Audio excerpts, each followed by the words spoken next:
It was a sweltering afternoon on August 4, 2020, when Beirut became a scar on the world's memory.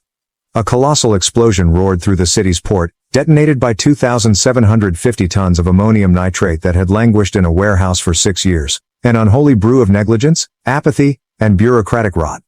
The blast gouged a 400-foot crater into the earth, claimed 218 lives, wounded over 7,000, and displaced 300,000 souls, shattering homes and futures alike. The images seared into global consciousness. A blood-red plume of smoke choking the sky, buildings crumbling into dust, survivors staggering through streets littered with glass, concrete, and the echoes of screams.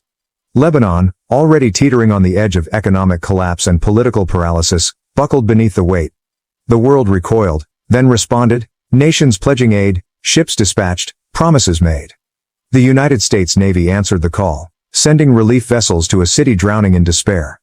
Among them was the USS Hopewell, commanded by Captain Ethan Caldwell, a 28-year-old officer whose name would soon ripple far beyond the Lebanese shore. 4.5 years later, on February 24, 2025, a single letter pierced the chaos of the White House mailroom. Thousands of messages inundated the office daily, a torrent of official briefings, desperate pleas from citizens, stern directives from foreign leaders, all vying for attention. Most were sifted by aides, skimmed, and sorted into oblivion. But this one stood apart. It bore no grand title, no diplomatic flourish, just a plain envelope with a note inside, penned in a steady, unadorned hand. The sender, Ethan Caldwell, a name unknown to President Donald Trump but one that carried a quiet, unshakable weight. The message was brief, almost austere. Mr. President, I must speak with you. Not for my own gain, but for those who perished under my command and those we failed to save in Beirut. Their silence haunts me, and I can no longer bear it alone. Trump sat in the Oval Office, the letter dangling between his fingers like a riddle he couldn't resist. He read it once, then again, his brows furrowing slightly. A Navy captain, not yet 30, requesting a direct audience with the Commander-in-Chief? That wasn't just unusual, it was a breach of the ordinary, a spark in the mundane grind of governance. He tapped the paper against the resolute desk, the sharp rhythm cutting through the room's stillness. "Who's this Ethan Caldwell?" he asked, his voice a blend of curiosity and mild irritation as he glanced at his aides. Marcus Hill, a senior advisor with a tablet perpetually clutched in his grip, stepped forward, swiping through a digital profile with practiced ease. "Ethan Caldwell, sir, 28 years old. Graduated top of his class at the Naval Academy, commissioned at 22, took command of the Hopewell at 26, one of the youngest captains in modern naval history. His record's pristine, successful operations in the Persian Gulf, commendations for leadership, tactical brilliance under pressure. But there's a shadow." Marcus paused, scrolling further. August 2020, Beirut. He led a relief mission after the port explosion. It went wrong, casualties, military and civilian. His second-in-command, Lieutenant Sophia Carter, was among the dead. Trump's expression shifted, a flicker of intrigue crossing his face. He'd met his share of military giants, generals with decades of war etched into their skin, admirals who spoke of fleets like chess pieces. But a young officer with this kind of story was a rarity, a puzzle worth solving. "Casualties?" he pressed, leaning forward, elbows planting firmly on the desk. Marcus nodded, his tone measured but tinged with caution. "Yes, sir. The Hopewell was tasked with delivering aid, food, medical supplies, engineering teams, to stabilize the port after the blast. The situation was a disaster. No clear chain of command on the ground, conflicting intelligence, civilians swarming the area in desperation. Caldwell's team was unloading supplies near an unmarked warehouse when a secondary explosion hit, possibly leftover munitions, maybe a fuel stockpile ignited by the chaos. 12 dead.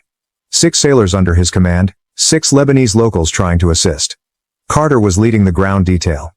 The Navy conducted an internal review, labeled it unavoidable error due to exceptional circumstances. No formal charges, no demotion, but it stuck to him like tar. Trump's fingers drummed the desk, a restless cadence as he processed the details. "He's still in command after that?" "Technically, yes," Marcus replied, glancing at his tablet. "He kept his rank, kept his ship, no court-martial, no official reprimand. But there's talk he's been quietly sidelined since, low-profile missions, nothing that puts him back in the spotlight. Beirut's a ghost he can't outrun." Trump tilted his head, the spark of curiosity now a steady flame. "And he's writing me now? After all this time? What's he want?" Marcus exhaled, shaking his head slightly. "That's what we don't know, sir. The letter's short. Just enough to grab you, not enough to explain. Trump smirked faintly, setting the letter down with a deliberate tap. Well, it grabbed me. Let's see what he's got to say. Within hours, the meeting was locked in, a swift decision that sent ripples through the White House staff. Word spread like wildfire, first a whisper among aides, then a leak to the press that ignited a frenzy. By evening, X was ablaze with speculation. Navy Captain meets Trump, Beirut connection? Who is Ethan Caldwell? Hero or hothead? White House showdown brewing. The media pounced, microphones primed for a story, while the public dissected every rumor with voracious appetite. Ethan ignored it all. He'd faced doubters his entire career, too young for command, too untested for respect, too candid for the Navy's polished ranks. This wasn't about fame or political games. This was about a truth he'd carried for 1,665 days, a truth that woke him in the night, that shadowed every order he gave, that demanded to be heard. Dawn broke cold and gray over Joint Base Andrews on February 25, 2025. Ethan stepped off a C-130 transport, his boots striking the tarmac with a muted thud that echoed in the morning chill. He was tall, wiry, his face carved with lines that spoke not of age but of sleepless nights and relentless memory. His uniform was immaculate, the silver captain's bars glinting faintly under a sky heavy with clouds. The air carried the sharp tang of jet fuel and damp concrete, but Ethan's senses were elsewhere, lost in Beirut, amid the acrid smoke, the deafening roar, the moment his world fractured. A black SUV idled nearby, its driver a stone-faced Secret Service agent whose curt nod was the only greeting.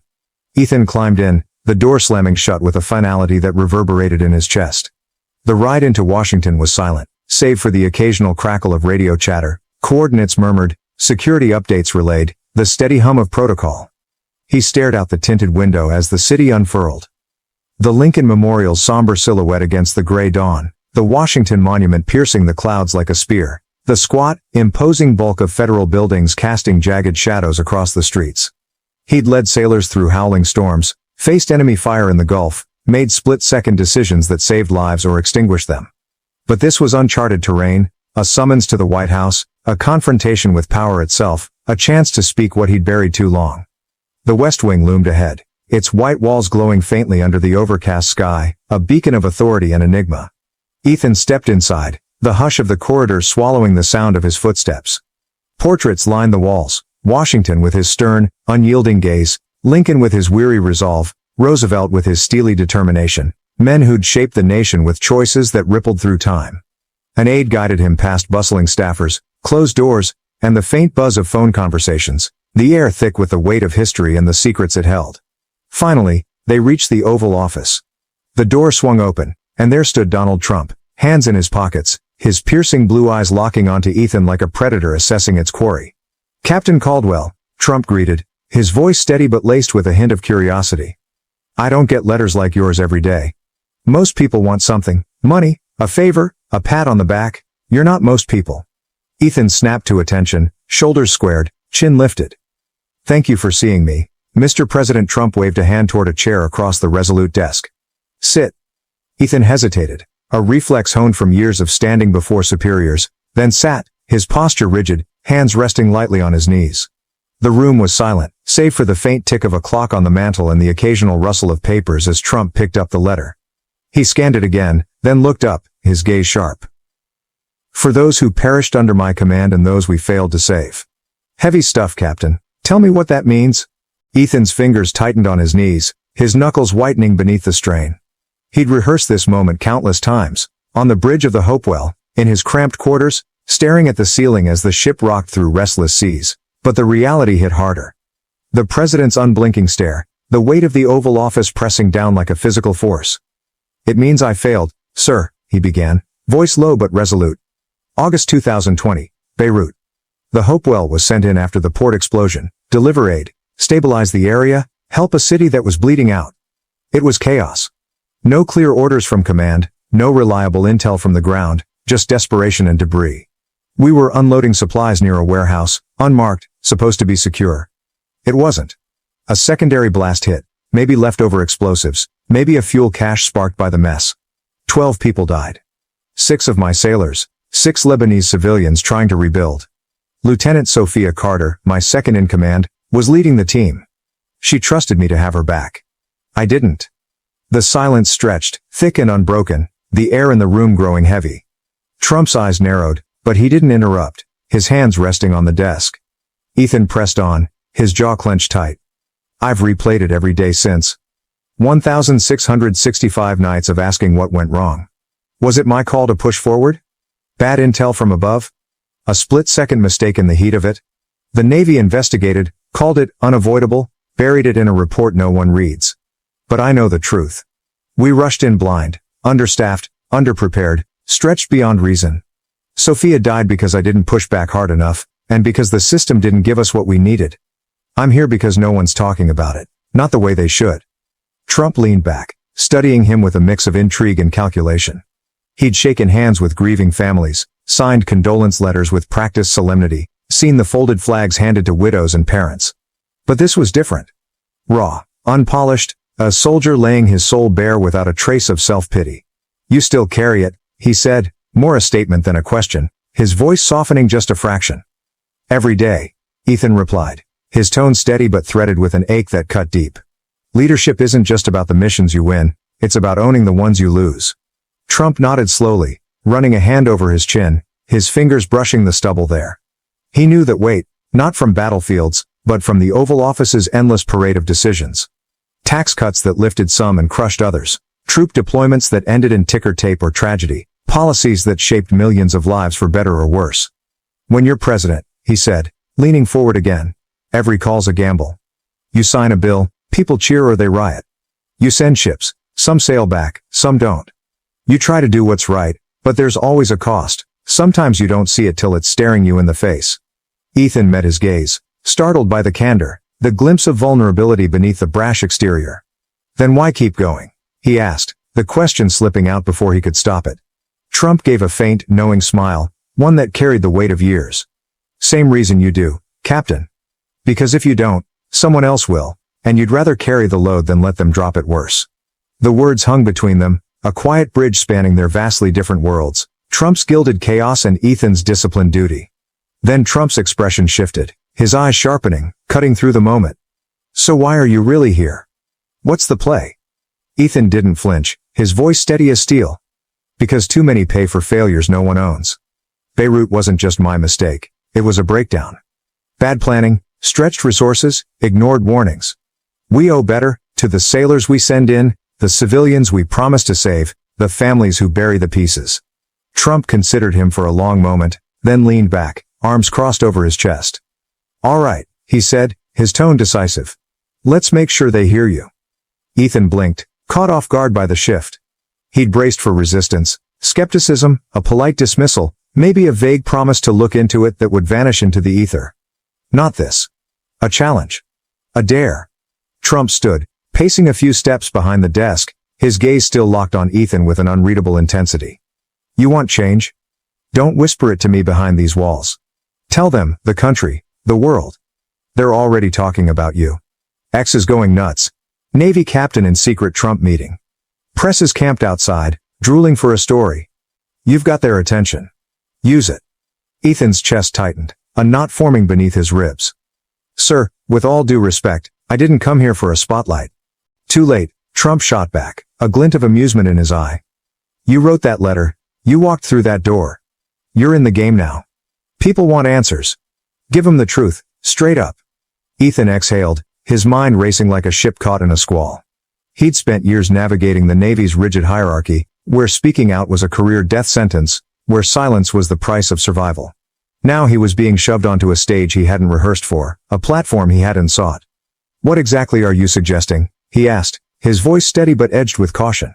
Trump shrugged, casual but deliberate, his hands gesturing wide. A speech, a statement, call it whatever you want. Tomorrow morning, press briefing room. Tell them what you told me, Beirut, the screw-ups, the cost. Make them feel it, Captain. Don't pull punches. Ethan's pulse quickened, a drumbeat in his ears. This wasn't a conversation anymore. It was a gauntlet thrown at his feet, a test of nerve and resolve. Do I get time to prepare? He asked, the question practical but tinged with the weight of what lay ahead. Trump raised an eyebrow, a smirk tugging at his lips. How much time do you need to tell the truth? Ethan swallowed, the challenge sinking in. He nodded, slow and firm. All right, I'll do it.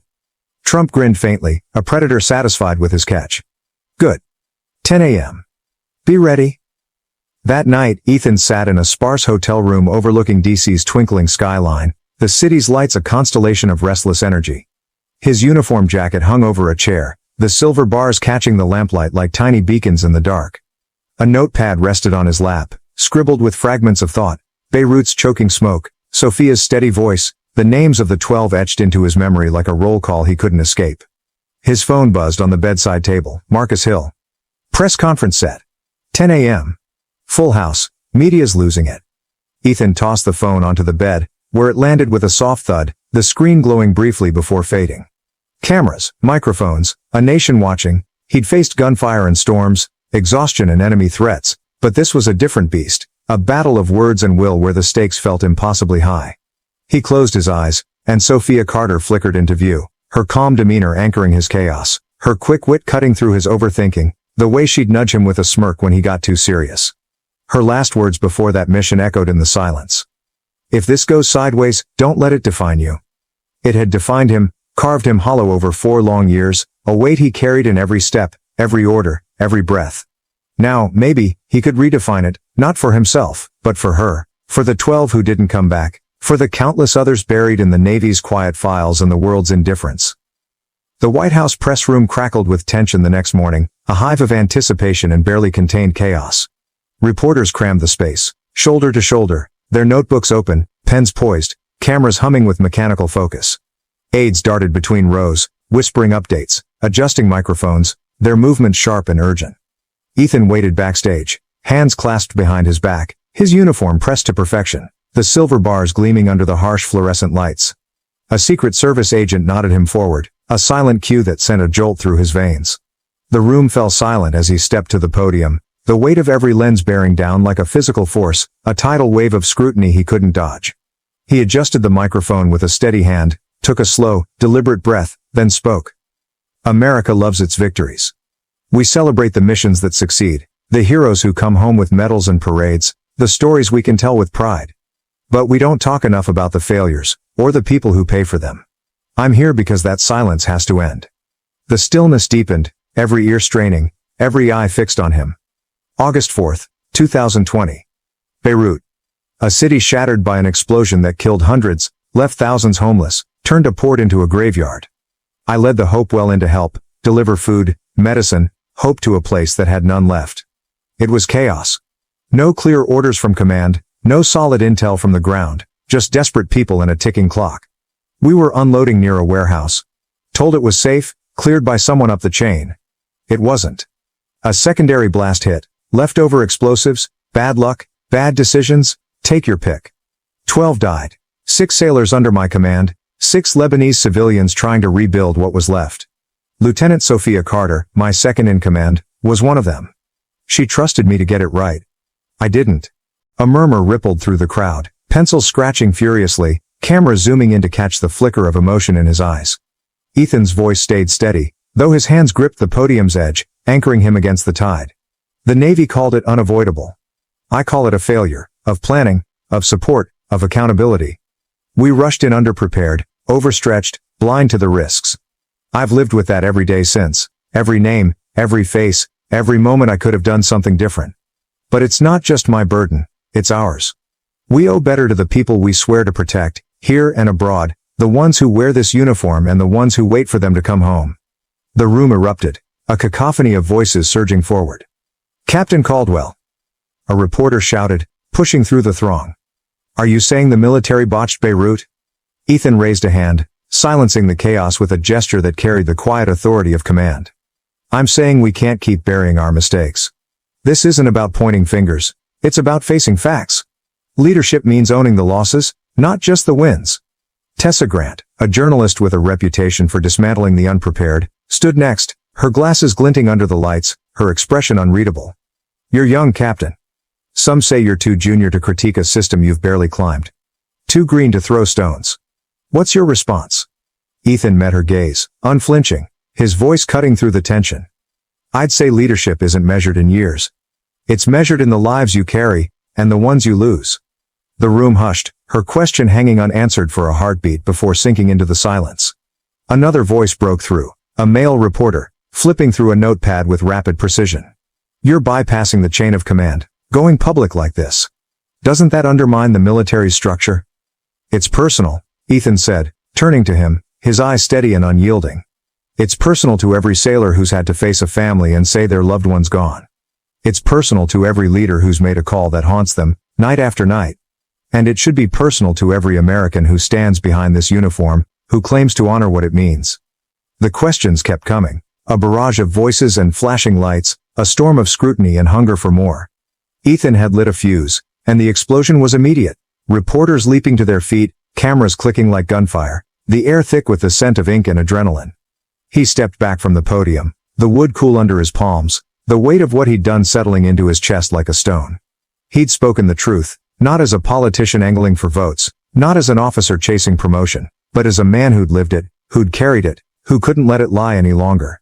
Within hours, Ethan's speech was everywhere. CNN ran loops of it, dissecting every word, every pause. X split into factions like a digital battlefield. Caldwell truth clashing with the Chiar Navy rebel, hashtags trending and splintering by the minute. Veterans hailed his courage, their voices rising in forums and comment threads. Finally, someone said it. Critics decried him as reckless, insubordinate, a young officer overstepping his rank. He's a disgrace to the uniform. Cable news panels erupted into shouting matches, pundits debating whether he was a hero whistleblower or a naive upstart, their voices overlapping in a cacophony of outrage and praise. At the Pentagon, General Olivia Morgan watched the replay in her office, arms crossed tightly over her chest, her jaw clenched so hard it ached. The screen flickered with Ethan's image, calm, resolute, unshaken, and her eyes burned with something close to fury. He's handing our failures to the press on a silver platter, she snapped to her aides, her voice low and sharp. This isn't leadership, it's a tantrum, a reckless stunt that undermines everything we've built. A junior officer hesitated, then spoke, his tone cautious. Ma'am, with respect, he's not wrong. We've all seen missions go sideways, reports get buried. Maybe it's time someone said it out loud. Morgan's gaze snapped to him, cold and cutting. Out loud. We don't air our laundry for the world to pick apart. We don't give the media ammunition to tear us down. That's not how this works. She turned back to the screen, her lips a thin line. I want a full report on Caldwell. Every mission, every decision, every whisper of weakness. If he's got cracks, I want them found. Caldwell, came a voice, old and gravelly but firm, worn by time yet unshaken. Michael Reynolds. Served in the Navy, World War II, longer ago than you've been alive, son. Saw your speech today. Ethan straightened, recognition clicking.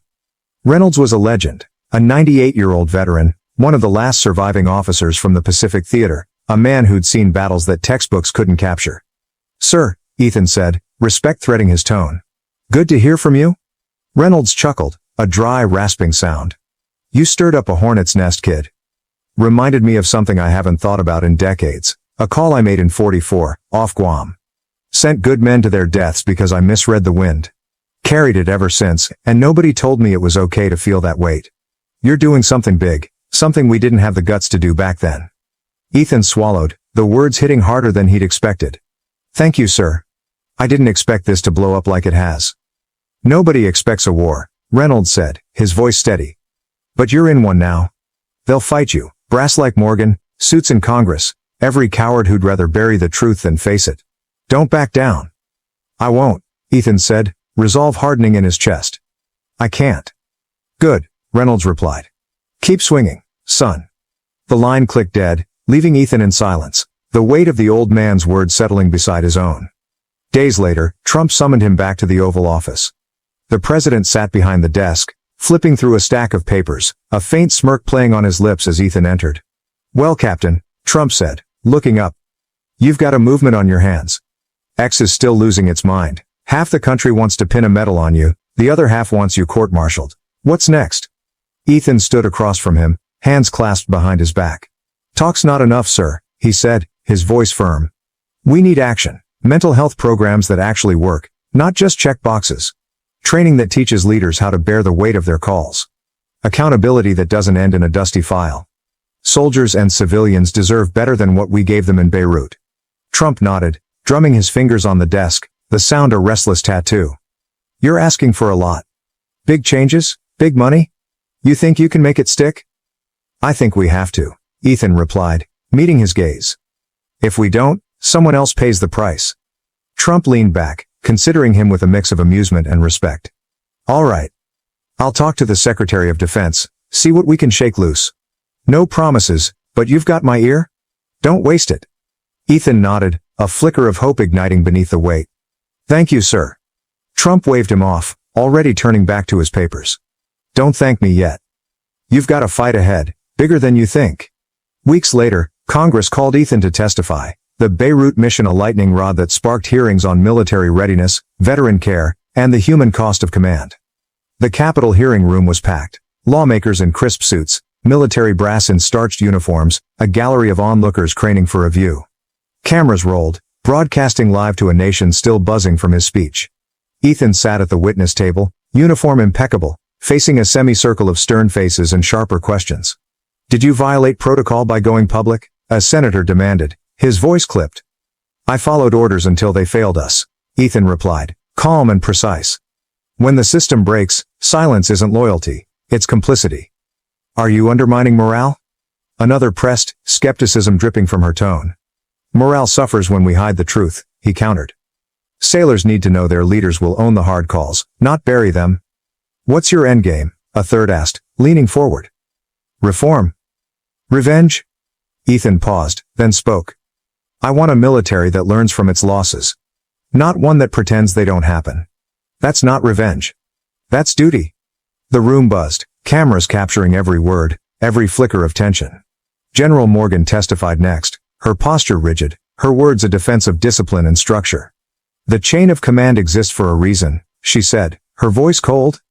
If every officer ran to the press with their grievances, we'd have chaos, not a fighting force. But her argument rang hollow against Ethan's quiet fire, her authority undercut by the public's growing roar. Support swelled. Polls showed approval for Ethan's stance, petitions circulated online, veterans groups rallied in his name. Trump, ever the opportunist, tweeted, Captain Caldwell's got guts. Maybe he's right, time to fix some things. The Navy stayed silent, a deafening void that spoke louder than any rebuttal.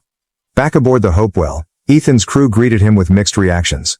Some with proud nods, others with wary glances, the ship's steel hull a silent witness to the storm he'd unleashed. General Morgan doubled down, ordering a discreet probe into Ethan's record. Every mission, every order, every whisper of dissent. He's a spark, she told her staff, her voice low and resolute. We can't let it become a fire. But the fire was already burning. Emails piled up in Ethan's inbox, sailors sharing tales of missions gone awry, spouses of the fallen thanking him for breaking the silence, a chorus of voices rising from the shadows. A grassroots movement, Voices of the Silent, took root online, amplifying his call with hashtags and manifestos, their words spreading like wildfire. One evening, as Ethan sat in his hotel room reviewing testimony notes, his phone rang again. Michael Reynolds, the World War II vet, his voice a steady anchor in the chaos. Still standing, huh? Reynolds said, a chuckle rasping through the line. Good. I've been talking to some old-timers, guys who saw Normandy, Iwo Jima. We're with you, son. This ain't just your fight anymore. Ethan leaned back, gratitude mixing with resolve. Thank you, sir. I didn't expect it to grow like this. Nobody expects a war, Reynolds replied, his tone firm. But you're in one now, against the brass, the suits, the whole damn system. Keep swinging, or it's all for nothing. I will, Ethan said, his voice solidifying. For them. Good, Reynolds said. Don't let 'em bury you. The line clicked dead, leaving Ethan with his notepad and a renewed fire. He scribbled ideas, mental health funding tied to active duty, leadership training that faced the human cost, a system that rewarded honesty over blind obedience. The next day, he met Marcus Hill for coffee near the Capitol, the air crisp with late winter bite. Congress is spooked, Marcus said, stirring sugar into his cup, his eyes scanning the room. They're pushing this hearing hard. You're the star. They're expecting fireworks. Ethan sipped his black coffee, the bitterness grounding him. They'll get the truth. That's all I've got. The hearing came fast. Televised, relentless, a spectacle of power and principle. Ethan faced the barrage with calm precision, his words cutting through the posturing like a blade. Morgan's rebuttal followed, her defense of the status quo rigid but brittle, cracking under the weight of public sentiment. The nation watched, debated, divided. Some saw Ethan as a traitor, others a torchbearer. But the tide was turning. Lawmakers drafted bills, Pentagon murmurs hinted at reform, and Trump leaned into the chaos, nudging the Secretary of Defense with a mix of pressure and pragmatism. Ethan's last stop was Arlington National Cemetery, a pilgrimage he'd delayed too long. The morning air was sharp, the sky pale as he walked the rows of white gravestones, each a silent tribute to sacrifice. He stopped at Sophia's, the marble cold under his fingertips, her name stark against the stone. "I spoke for you," he whispered, hands slipping into his pockets, the wind tugging at his uniform. "For all of them. They're starting to hear." The breeze stirred, rustling the trees, and he could almost hear her voice. "Don't let it break you." A faint echo in the quiet. For the first time in years, it didn't break him.